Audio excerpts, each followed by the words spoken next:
अंबरनाथ नगरपालिकेच्या सर्वसाधारण सभेत उपनगराध्यक्ष सदाशिव पाटील यांनी भ्रष्टाचाराचं समर्थन केल्यामुळे नवा वाद निर्माण होण्याची शक्यता आहे। भ्रष्टाचार आणि चोरी काही प्रमाणात झाली पाहिजे असं वक्तव्य त्यांनी यावेळी केलं आहे। भ्रष्टाचाराच्या मुद्द्यावरील चर्चेदरम्यान लोकप्रतिनिधींना अशा प्रकारची भूमिका घेतल्यामुळे आता सगळ्याच स्तरांमधून संताप व्यक्त होतो।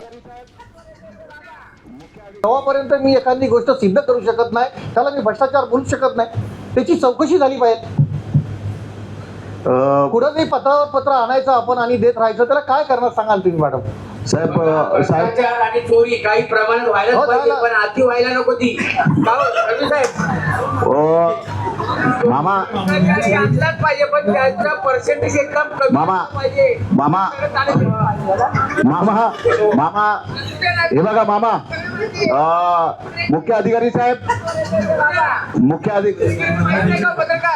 अधिकारी साहेब, तुम्ही माहित नाही का मी बोलले मताची समाज आहेत का तुम्ही? तुम्हाला सुद्धा काही गोष्टी माहिती आहे। जेव्हापर्यंत मी एखादी गोष्ट सिद्ध करू शकत नाही।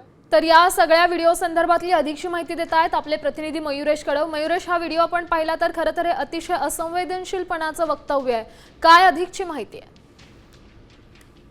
अंबरनाथ नगरपालिकेची सर्वसाधारण सभा सुरू होती आणि या सर्वसाधारण सभेमध्ये संपूर्ण शहराचं लक्ष लागलेलं असतं, कारण की या ठिकाणी लोकप्रतिनिधी शहर विकासासंदर्भात आपली भूमिका मांडत असतात, चर्चा होत असते। या चर्चेदरम्यानच भ्रष्टाचाराच्या मुद्द्यावरून ज्यावेळी चर्चा सुरू होती त्याचवेळी अंबरनाथचे उपनगराध्यक्ष सदामामा पाटील यांनी हे विधान केलेलं आहे आणि त्या विधानामुळेच शहरामध्ये वेगवेगळ्या प्रकारच्या चर्चा वितर्कांना उधाण आले की लोकप्रतिनिधी अशा प्रकारे असंवेदनशील विधान करू शकतात का?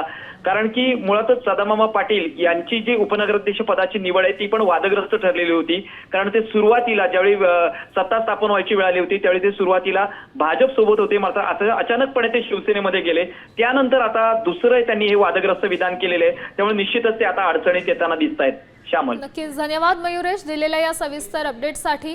तर निवडीपासून ते या वक्तव्यापर्यंत अनेकदा ते वादात सापडलेले आहेत आणि आता हे असंवेदनशीलपणाचं वक्तव्य, त्यामुळे या सगळ्या संदर्भात काय कारवाई होते का हे पाहणंही महत्त्वाचं आहे।